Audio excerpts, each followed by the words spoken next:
Bueno, June, eskerrik asko gure lehenbiziko elkarrizketatua izateagatik.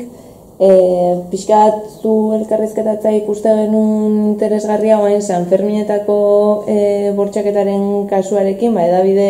guztiak hasi dialako gaiaren inguruan hitz egiten, eta guri behintzat zarantza sartu zaigu feminismotik eta kazetaritza feministatik nola landu gaia edo nola landu dan eta ze praktika egon dian.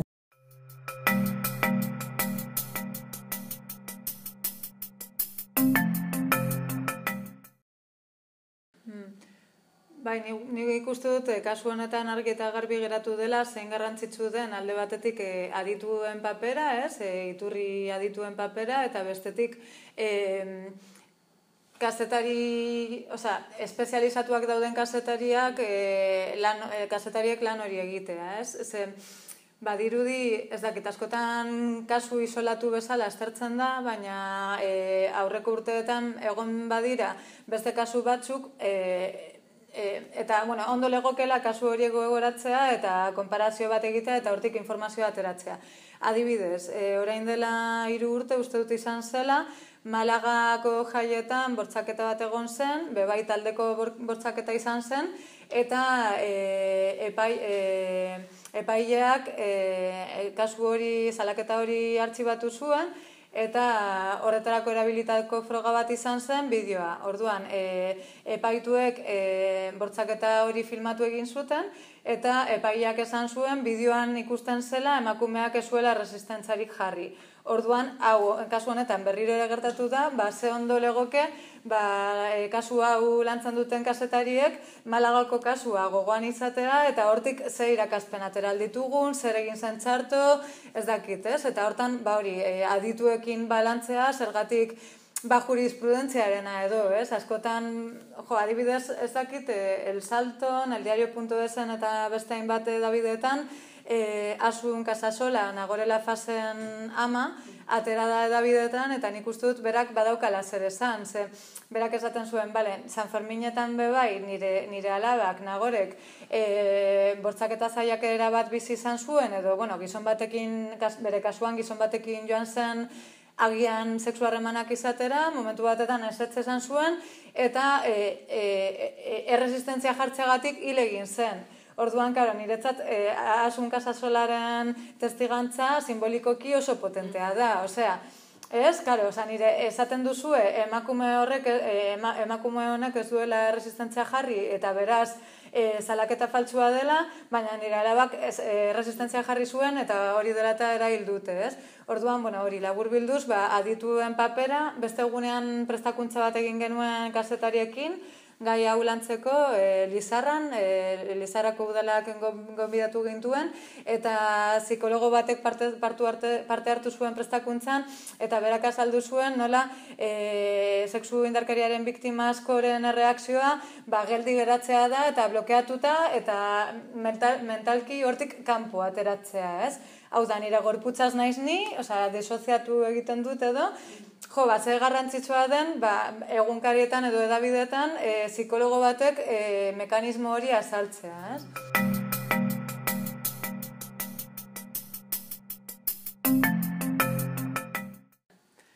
Nik uste dut, gauza ona dela, edabidetan gero eta komunikatzaile feminista gehiago dauzela, eta adibidez nik irakurri izan ditu dela, hainbat iritzi artikulu, onartu behar dut orain buruan ditudanak erderaz direla, baina adibidez Beatriz Jimeno kontekston, Sanferminetako epaiketatik abiatuta, bortxaketaren kultura aztertzen zuen sakonean, eta oso interesgarria zen, edo Ruth Toledano El Diario.esen nola azaldu zuen, onarpenaren kontzeptua zalantzan jarri, berak esaten zuen, jo konsenti ser violada.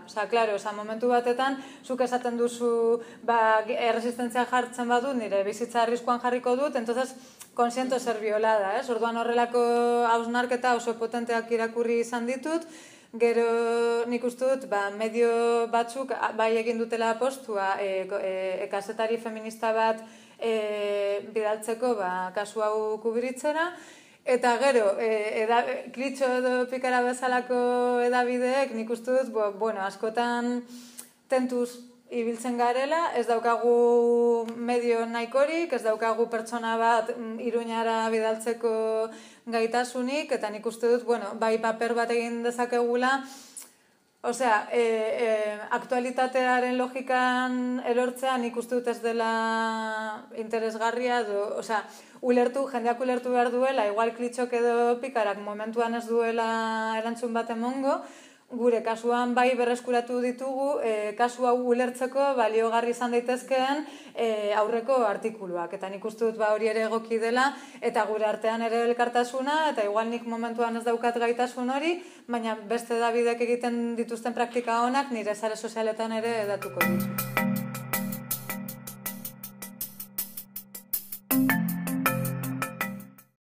Bai, nik uste dut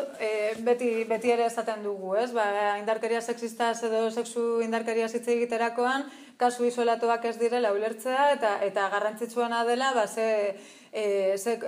kultura elikatzen ari dugun denen artean, eta nola, osea,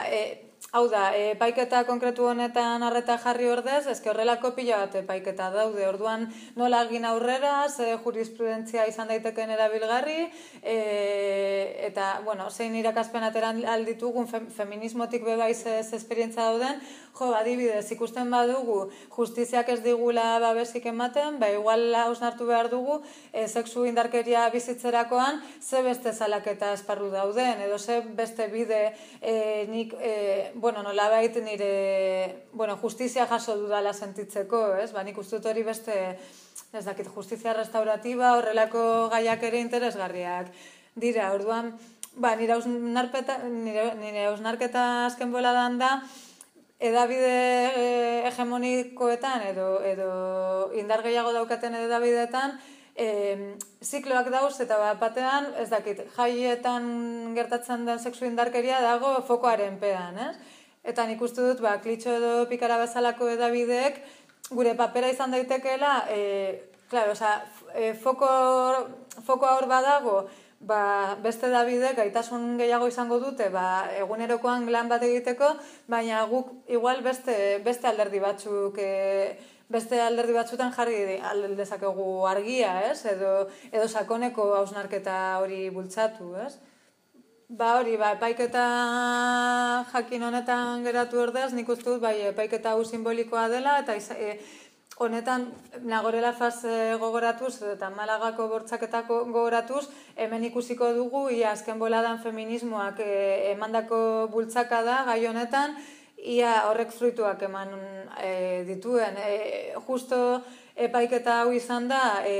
sinisten dizut,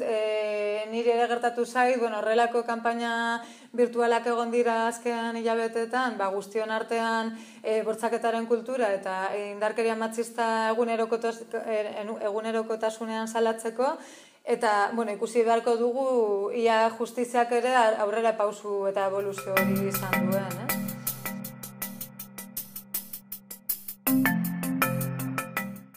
Nik gonbita helarazi nahi diot Maria González Gorosarriri, bera bebai kasetaria da, edabideen analizi kritikoak egiten ditu eta Euskal Herriko Unibertsitatean irakaslea da. Presuntitis izeneko artikulu bat daukat buruan, non azaltzen zuen nola medioetan presunción de inocencia, nola gehiegi zaintzen den eta indarkeria matxista hor dagoenean, eta orduan, nik uste dut gauza interesgarriak esango dituela, seguru.